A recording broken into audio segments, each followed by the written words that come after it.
ಆಕಾಶವಾಣಿ ವಾರ್ತೆಗಳು ಓದುತ್ತಿರುವವರು ಸಹನಾ. ಮುಖ್ಯಾಂಶಗಳು: ಲೋಕಸಭೆ ವಿಶೇಷ ಅಧಿವೇಶನ, ಮಹಿಳಾ ಮೀಸಲಾತಿ ಮತ್ತು ವಿವಿಧ ಮಸೂದೆಗಳ ಮಂಡನೆ. ಕೇಂದ್ರ ಸರ್ಕಾರದಿಂದ ಜನಗಣತಿ 2027 ಮೊದಲ ಹಂತದ ಕಾರ್ಯಾಚರಣೆ ಇಂದಿನಿಂದ ಆರಂಭ. ಆಂಧ್ರಪ್ರದೇಶದ ಕರ್ನೂಲ್ನಲ್ಲಿ ಭೀಕರ ರಸ್ತೆ ಅಪಘಾತ, 8 ಮಂದಿ ಸಾವು, ರಾಷ್ಟ್ರಪತಿ ದ್ರೌಪದಿ ಮುರ್ಮು ಸೇರಿದಂತೆ ಗಣ್ಯರಿಂದ ತೀವ್ರ ಸಂತಾಪ.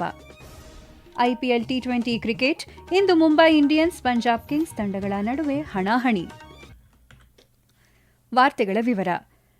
ಸಂಸತ್ತಿನ ವಿಸ್ತೃತ ಬಜೆಟ್ ಅಧಿವೇಶನದ 3 ದಿನಗಳ ವಿಶೇಷ ಸಭೆಯು ಇಂದು ಆರಂಭವಾಯಿತು.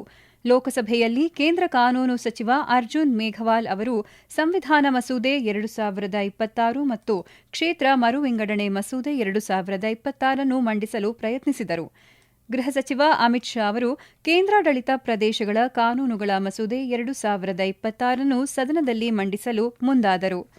ಕಾಂಗ್ರೆಸ್ ಸಂಸದ ಕೆಸಿ ವೇಣುಗೋಪಾಲ್ ಅವರು ಈ ಮಸೂದೆಗಳ ಮಂಡನೆಯನ್ನು ವಿರೋಧಿಸಿ ಇವು ದೇಶದ ಒಕ್ಕೂಟ ವ್ಯವಸ್ಥೆಯನ್ನು ದುರ್ಬಲಗೊಳಿಸುತ್ತವೆ ಎಂದು ಆರೋಪಿಸಿದರು. ಇದಕ್ಕೆ ಬಲವಾಗಿ ಪ್ರತ್ಯುತ್ತರ ನೀಡಿದ ಗೃಹ ಸಚಿವ ಅಮಿತ್ ಶಾ, ಮಸೂದೆ ಮಂಡನೆಯ ಸಂದರ್ಭದಲ್ಲಿ ವೇಣುಗೋಪಾಲ್ ಅವರು ಕೇವಲ ತಾಂತ್ರಿಕ ಆಕ್ಷೇಪಣೆಗಳನ್ನು ಮಾತ್ರ ಎತ್ತಬಹುದು, ಆದರೆ ಮಸೂದೆಯ ಗುಣಲಕ್ಷಣಗಳ ಬಗ್ಗೆ ಮಾತನಾಡಲು ಸಾಧ್ಯವಿಲ್ಲ ಎಂದು ಹೇಳಿದರು. ಸಮಾಜವಾದಿ ಪಕ್ಷದ ಸಂಸದ ಅಖಿಲೇಶ್ ಯಾದವ್ ಅವರು ಮೊದಲು ಜನಗಣತಿ ನಡೆಯಲಿ ಎಂದು ಹೇಳುತ್ತಾ ಇಷ್ಟು ಅವಸರವಾಗಿ ಮಸೂದೆಗಳನ್ನು ತರುವ ಅಗತ್ಯವನ್ನು ಪ್ರಶ್ನಿಸಿದರು. ಟಿಎಂಸಿಯ ಕಾಕೋಲಿ ಘೋಷ್ ದಸ್ತಿದಾರ್ ಅವರು ಮಸೂದೆಯನ್ನು ವಿರೋಧಿಸಿ ಮಹಿಳಾ ಮೀಸಲಾತಿಯನ್ನು ಭವಿಷ್ಯದ ಕ್ಷೇತ್ರ ಮರುವಿಂಗಡಣಾ ಪ್ರಕ್ರಿಯೆಯ ಮೇಲೆ ಅವಲಂಬಿತವಾಗುವಂತೆ ಮಾಡಲಾಗುತ್ತಿದೆ ಎಂದು ಹೇಳಿದರು. ರಾಜ್ಯಸಭೆಯ ಬಿಜೆಪಿ ಸಂಸದೆ ಮೇಧಾ ಕುಲಕರ್ಣಿ ಅವರು ಮಹಿಳಾ ಮೀಸಲಾತಿ ಮಸೂದೆಯು ಅಭಿವೃದ್ಧಿ ಹೊಂದುತ್ತಿರುವ ಭಾರತದಲ್ಲಿ ಮಹಿಳಾ ಶಕ್ತಿಯನ್ನು ಖಚಿತಪಡಿಸುವುದರಿಂದ ಇದು ನೂತನ ಸಂಸತ್ತಿಗೆ ಒಂದು ಐತಿಹಾಸಿಕ ಕ್ಷಣವಾಗಿದೆ ಎಂದು ಹೇಳಿದ್ದಾರೆ. ಇಡೀ ದೇಶ ಮತ್ತು ಮಹಿಳಾ ಸಮುದಾಯ ಇದನ್ನು ಬೆಂಬಲಿಸುತ್ತಿದೆ ಎಂದು ಹೇಳುತ್ತಾ ಅವರು ಪ್ರಧಾನಿ ನರೇಂದ್ರ ಮೋದಿ ಅವರಿಗೆ ಧನ್ಯವಾದ ಅರ್ಪಿಸಿದ್ದಾರೆ. ದೇಶದಲ್ಲಿ ಮಹಿಳಾ ಸಬಲೀಕರಣಕ್ಕೆ ಇದೊಂದು ಐತಿಹಾಸಿಕ ದಿನ ಎಂದು ಬಿಜೆಪಿ ಸಂಸದೆ ಸಂಧ್ಯಾ ರಾಯ್ ಹೇಳಿದ್ದಾರೆ. ಸಂಸತ್ ಭವನದ ಸಂಕೀರ್ಣದ ಹೊರಗೆ ಮಾಧ್ಯಮಗಳೊಂದಿಗೆ ಮಾತನಾಡಿದ ಅವರು 2029 ಚುನಾವಣೆಯಲ್ಲಿ ದೇಶದ ಸ್ತ್ರೀ ಶಕ್ತಿಗೆ ಪ್ರಾತಿನಿಧ್ಯ ಪಡೆಯುವ ಅವಕಾಶ ಸಿಗಲಿದೆ. ದೇಶದ ಮಾತೃಶಕ್ತಿಯ ಪರವಾಗಿ ಅವರು ಪ್ರಧಾನಿ ನರೇಂದ್ರ ಮೋದಿ ಅವರಿಗೆ ಧನ್ಯವಾದ ಅರ್ಪಿಸಿದ್ದಾರೆ. ಭಾರತವು ಪ್ರಜಾಪ್ರಭುತ್ವದ ಜನನಿ ಎಂದು ಲೋಕಸಭೆಯ ಬಿಜೆಪಿ ಸಂಸದ ಜಗದಂಬಿಕಾ ಪಾಲ್ ಹೇಳಿದ್ದಾರೆ. ಇಂತಹ ಪ್ರಜಾಪ್ರಭುತ್ವದ ಜನನಿಯಲ್ಲಿ 2029 ಲೋಕಸಭೆ ಚುನಾವಣೆಯಲ್ಲಿ ಮಹಿಳೆಯರ ಪ್ರಾತಿನಿಧ್ಯವು 33% ಇರಲಿದೆ ಎಂದು ಅವರು ತಿಳಿಸಿದ್ದಾರೆ. ಆಕಾಶವಾಣಿಯೊಂದಿಗೆ ಮಾತನಾಡಿದ ಅವರು ಕ್ಷೇತ್ರ ಮರುವಿಂಗಡಣೆ ಮಸೂದೆಯ ಬಗ್ಗೆ ವಿರೋಧ ಪಕ್ಷಗಳು ದೇಶವನ್ನು ದಾರಿ ತಪ್ಪಿಸುತ್ತಿವೆ ಎಂದು ಆರೋಪಿಸಿದರು. ಅಲ್ಲದೆ ಶೀಘ್ರದಲ್ಲೇ ಕ್ಷೇತ್ರ ಮರುವಿಂಗಡಣಾ ಆಯೋಗವನ್ನು ರಚಿಸಲಾಗುವುದು ಮತ್ತು ಅದು ರಾಜ್ಯಗಳಿಗೆ ಅನುಗುಣವಾಗಿ ಸಮಾನಾನುಪಾತದಲ್ಲಿ ಇರಲಿದೆ ಎಂದು ಹೇಳಿದ್ದಾರೆ. ಜನಗಣತಿ 2027 ಮೊದಲ ಹಂತದ ಭಾಗವಾಗಿ ಮನೆಪಟ್ಟಿ ಮತ್ತು ವಸತಿ ಗಣತಿ ಕ್ಷೇತ್ರದ ಕಾರ್ಯಾಚರಣೆಗಳು ಇಂದು ಹಲವಾರು ರಾಜ್ಯಗಳು ಮತ್ತು ಕೇಂದ್ರಾಡಳಿತ ಪ್ರದೇಶಗಳಲ್ಲಿ ಪ್ರಾರಂಭವಾಗಿವೆ. ಅಂಡಮಾನ್ ಮತ್ತು ನಿಕೋಬಾರ್ ದ್ವೀಪಗಳು, ಗೋವಾ, ಕರ್ನಾಟಕ, ಲಕ್ಷದ್ವೀಪ, ಮಿಜೋರಾಂ, ಒಡಿಶಾ ಮತ್ತು ಸಿಕ್ಕಿಂ ಸೇರಿದಂತೆ ರಾಷ್ಟ್ರ ರಾಜಧಾನಿಯ ಎನ್ಡಿಎಂಸಿ ಮತ್ತು ದೆಹಲಿ ಕಂಟೋನ್ಮೆಂಟ್ ಬೋರ್ಡ್ ಪ್ರದೇಶಗಳಲ್ಲಿ ಇಂದಿನಿಂದ ಈ ಪ್ರಕ್ರಿಯೆ ನಡೆಯುತ್ತಿದೆ. ಈ ಅಭಿಯಾನವು ಮುಂದಿನ ತಿಂಗಳ 15ರವರೆಗೆ ಒಟ್ಟು 30 ದಿನಗಳ ಕಾಲ ನಡೆಯಲಿದ್ದು, ಈ ಅವಧಿಯಲ್ಲಿ ತರಬೇತಿ ಪಡೆದ ಎಣಿಕೆದಾರರು ದತ್ತಾಂಶ ಸಂಗ್ರಹಣೆಗಾಗಿ ಮನೆ ಮನೆಗೆ ಭೇಟಿ ನೀಡಲಿದ್ದಾರೆ. ಮೊದಲ ಬಾರಿಗೆ ಪರಿಚಯಿಸಲಾದ ಸ್ವಯಂ ಎಣಿಕೆ ಸೌಲಭ್ಯಕ್ಕೆ ಉತ್ತಮ ಪ್ರತಿಕ್ರಿಯೆ ವ್ಯಕ್ತವಾಗಿದ್ದು, ಸುಮಾರು 12 ಲಕ್ಷ ಕುಟುಂಬಗಳು ತಮ್ಮ ವಿವರಗಳನ್ನು ಆನ್ಲೈನ್ ಮೂಲಕ ಯಶಸ್ವಿಯಾಗಿ ಸಲ್ಲಿಸಿವೆ ಎಂದು ಕೇಂದ್ರ ಗೃಹ ಸಚಿವಾಲಯ ತಿಳಿಸಿದೆ. ಸ್ವಯಂ ಎಣಿಕೆ ಪೂರ್ಣಗೊಳಿಸಿದ ನಿವಾಸಿಗಳು ತಮ್ಮ ಸೆಲ್ಫ್ ಎನ್ಯೂಮರೇಷನ್ ಐಡಿಯನ್ನು ಸಿದ್ಧವಾಗಿಟ್ಟುಕೊಳ್ಳಲು ಮತ್ತು ಎಣಿಕೆದಾರರು ಮನೆಗೆ ಬಂದಾಗ ಅದನ್ನು ಹಂಚಿಕೊಳ್ಳಲು ಸೂಚಿಸಲಾಗಿದೆ. ಈ ಸೌಲಭ್ಯವನ್ನು ಬಳಸದವರನ್ನು ಭೌತಿಕ ಎಣಿಕೆಯ ಮೂಲಕ ಈ ವ್ಯಾಪ್ತಿಗೆ ಒಳಪಡಿಸಲಾಗುವುದು. ರಾಜ್ಯಸಭೆಯ ಸಭಾಪತಿ ಸಿಪಿ ರಾಧಾಕೃಷ್ಣನ್ ಇಂದು ಮೇಲ್ಮನೆಗೆ ನೂತನವಾಗಿ ಆಯ್ಕೆಯಾದ ಸದಸ್ಯರಿಗೆ ಪ್ರಮಾಣ ವಚನ ಬೋಧಿಸಿದರು. ಪ್ರಮಾಣ ವಚನ ಸ್ವೀಕರಿಸಿದವರಲ್ಲಿ ಬಿಜೆಪಿಯ ನಿತಿನ್ ನಬೀನ್, ತೆರಾಶ್ ಗೌಡ, ಜೋಗನ್ ಮೋಹನ್, ಶಿವೇಶ್ ಕುಮಾರ್, ವಿನೋದ್ ಶ್ರೀಧರ್ ತಾವ್ಡೆ, ಸುಜಿತ್ ಕುಮಾರ್, ಲಕ್ಷ್ಮೀ ವರ್ಮಾ ಮತ್ತು ಸಂಜಯ್ ಭಾಟಿಯಾ ಸೇರಿದ್ದಾರೆ.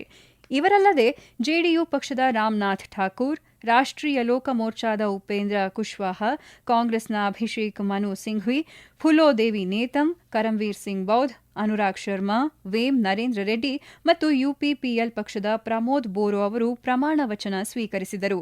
ಇದೇ ವೇಳೆ ಇತ್ತೀಚೆಗೆ ನಿಧನರಾದ ಮೊಹ್ಸೀನಾ ಕಿದ್ವಾಯಿ ಮತ್ತು ಖ್ಯಾತ ಹಿನ್ನೆಲೆ ಗಾಯಕಿ ಆಶಾ ಭೋಸ್ಲೆ ಅವರಿಗೆ ಸದನವು ಶ್ರದ್ಧಾಂಜಲಿ ಅರ್ಪಿಸಿತು.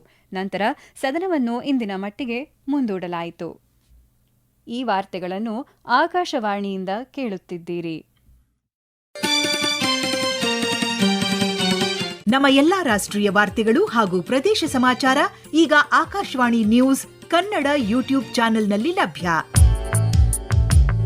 ನಮ್ಮ ಎಕ್ಸ್ ಖಾತೆ ಮತ್ತು ಇನ್ಸ್ಟಾಗ್ರಾಂ ಖಾತೆ ಆಕಾಶವಾಣಿ ನ್ಯೂಸ್ ಕನ್ನಡ. ಹೆಚ್ಚಿನ ಮಾಹಿತಿಗಾಗಿ ನಮ್ಮ ಫೇಸ್ಬುಕ್ ಖಾತೆ AIR ಕನ್ನಡ ನ್ಯೂಸ್ ಅನುಸರಿಸಿ. ಮಾಹಿತಿಯ ಹೂರಣ ವಾರದ ಕಾರ್ಯಕ್ರಮ ಪ್ರಚಲಿತ ವಿದ್ಯಮಾನ ಪ್ರತಿ ಬುಧವಾರ 9:15.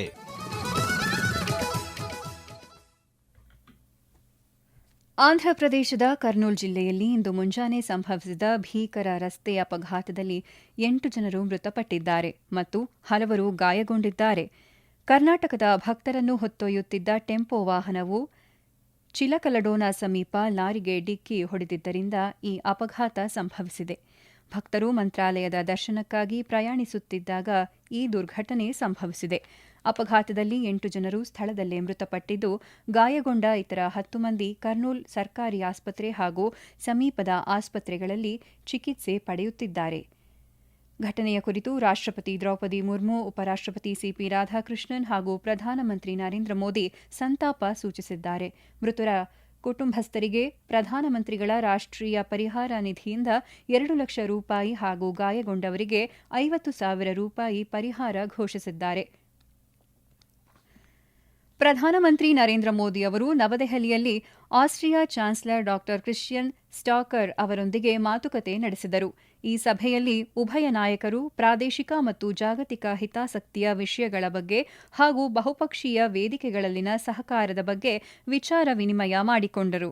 ಇದಕ್ಕೂ ಮುನ್ನ ಇಂದು ಬೆಳಿಗ್ಗೆ ಸ್ಟಾಕರ್ ಮತ್ತು ಅವರ ಪತ್ನಿ ಗೆರ್ಡಾ ಸ್ಟಾಕರ್ ಲೆಸೆನ್ಸ್ಟೈನ್ ಅವರು ರಾಜ್ಘಾಟ್ನಲ್ಲಿ ಮಹಾತ್ಮ ಗಾಂಧೀಜಿಯವರ ಸ್ಮಾರಕಕ್ಕೆ ಪುಷ್ಪನಮನ ಸಲ್ಲಿಸಿದರು. ಇದು ಚಾನ್ಸಲರ್ ಸ್ಟಾಕರ್ ಅವರ ಭಾರತದ ಮೊದಲ ಭೇಟಿಯಾಗಿದ್ದು, ಏಷ್ಯಾ ಖಂಡಕ್ಕೆ ಅವರ ಮೊದಲ ಅಧಿಕೃತ ಭೇಟಿಯೂ ಇದಾಗಿದೆ. ಭಾರತ ಮತ್ತು ಆಸ್ಟ್ರಿಯಾ ದೇಶಗಳು ಹಂಚಿಕೊಂಡ ಪ್ರಜಾಸತ್ತಾತ್ಮಕ ಮೌಲ್ಯಗಳಲ್ಲಿ ಬೇರೂರಿರುವ ಆತ್ಮೀಯ, ಸ್ನೇಹಪರ ಮತ್ತು ಬಹುಮುಖಿ ಸಂಬಂಧಗಳನ್ನು ಹೊಂದಿವೆ. ಚಾನ್ಸಲರ್ ಸ್ಟಾಕರ್ ಅವರ ಈ ಭೇಟಿಯು ನೂತನ ಕ್ಷೇತ್ರಗಳಲ್ಲಿ ಸಹಭಾಗಿತ್ವವನ್ನು ಇನ್ನಷ್ಟು ಆಳವಾಗಿಸಲು ಮತ್ತು ವಿಸ್ತರಿಸಲು ಎರಡೂ ದೇಶಗಳು ಹೊಂದಿರುವ ಬದ್ಧತೆಯನ್ನು ಪ್ರತಿಬಿಂಬಿಸುತ್ತದೆ. ಛತ್ತೀಸ್ಗಢ ರಾಜ್ಯದಲ್ಲಿ ಏಕರೂಪ ನಾಗರಿಕ ಸಂಹಿತೆ ಯುಸಿಸಿಯನ್ನು ಜಾರಿಗೆ ತರುವ ನಿಟ್ಟಿನಲ್ಲಿ ಅದರ ಕರಡು ಸಿದ್ಧಪಡಿಸಲು ಉನ್ನತ ಮಟ್ಟದ ಸಮಿತಿಯನ್ನು ರಚಿಸಲು ಛತ್ತೀಸ್ಗಢ ಸರ್ಕಾರ ನಿರ್ಧರಿಸಿದೆ. ರಾಯ್ಪುರದಲ್ಲಿ ನಡೆದ ಸಚಿವ ಸಂಪುಟ ಸಭೆಯಲ್ಲಿ ಈ ನಿರ್ಧಾರ ತೆಗೆದುಕೊಳ್ಳಲಾಗಿದೆ. ಧಾರ್ಮಿಕ ಮತ್ತು ಲಿಂಗ ಸಮಾನತೆಯನ್ನು ಉತ್ತೇಜಿಸಲು ಕಾನೂನುಗಳನ್ನು ಸರಳೀಕರಿಸುವುದು ಈ ಕ್ರಮದ ಉದ್ದೇಶವಾಗಿದೆ. ನಿವೃತ್ತ ನ್ಯಾಯಾಧೀಶರಾದ ರಂಜನಾ ಪ್ರಕಾಶ್ ದೇಸಾಯಿ ಈ ಸಮಿತಿಯ ನೇತೃತ್ವ ವಹಿಸಲಿದ್ದಾರೆ. ಮುಂಬೈನ ವಾಂಖೆಡೆ ಕ್ರೀಡಾಂಗಣದಲ್ಲಿ ಇಂದು ನಡೆಯಲಿರುವ ಐಪಿಎಲ್ ಟಿ20 ಕ್ರಿಕೆಟ್ ಪಂದ್ಯದಲ್ಲಿ ಮುಂಬೈ ಇಂಡಿಯನ್ಸ್ ತಂಡವು ಪಂಜಾಬ್ ಕಿಂಗ್ಸ್ ವಿರುದ್ಧ ಸೆಣಸಲಿದೆ.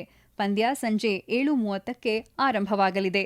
ಬೆಂಗಳೂರಿನ ಚಿನ್ನಸ್ವಾಮಿ ಕ್ರೀಡಾಂಗಣದಲ್ಲಿ ಕಳೆದ ರಾತ್ರಿ ನಡೆದ ಪಂದ್ಯದಲ್ಲಿ ರಾಯಲ್ ಚಾಲೆಂಜರ್ಸ್ ಬೆಂಗಳೂರು ತಂಡವು ಲಖನೌ ಸೂಪರ್ ಜೈಂಟ್ಸ್ ವಿರುದ್ಧ 5 ವಿಕೆಟ್ಗಳ ಜಯ ಸಾಧಿಸಿತು. ಕೊನೆಯಲ್ಲಿ ಮತ್ತೊಮ್ಮೆ ಮುಖ್ಯಾಂಶಗಳು. ಲೋಕಸಭೆ ವಿಶೇಷ ಅಧಿವೇಶನ, ಮಹಿಳಾ ಮೀಸಲಾತಿ ಮತ್ತು ವಿವಿಧ ಮಸೂದೆಗಳ ಮಂಡನೆ. ಕೇಂದ್ರ ಸರ್ಕಾರದಿಂದ ಜನಗಣತಿ 2027 ಮೊದಲ ಹಂತದ ಕಾರ್ಯಾಚರಣೆ ಇಂದಿನಿಂದ ಆರಂಭ.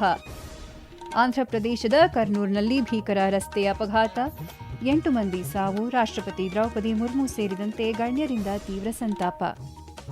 ಐಪಿಎಲ್ ಟಿ20 ಕ್ರಿಕೆಟ್, ಇಂದು ಮುಂಬೈ ಇಂಡಿಯನ್ಸ್ ಪಂಜಾಬ್ ಕಿಂಗ್ಸ್ ತಂಡಗಳ ನಡುವೆ ಹಣಾಹಣಿ. ಇಲ್ಲಿಗೆ ವಾರ್ತಾ ಪ್ರಸಾರ ಮುಕ್ತಾಯವಾಯಿತು. ನಮ್ಮ ಮುಂದಿನ ವಾರ್ತಾ ಪ್ರಸಾರ ಮಧ್ಯಾಹ್ನ 2:30 ನಿಮಿಷಕ್ಕೆ.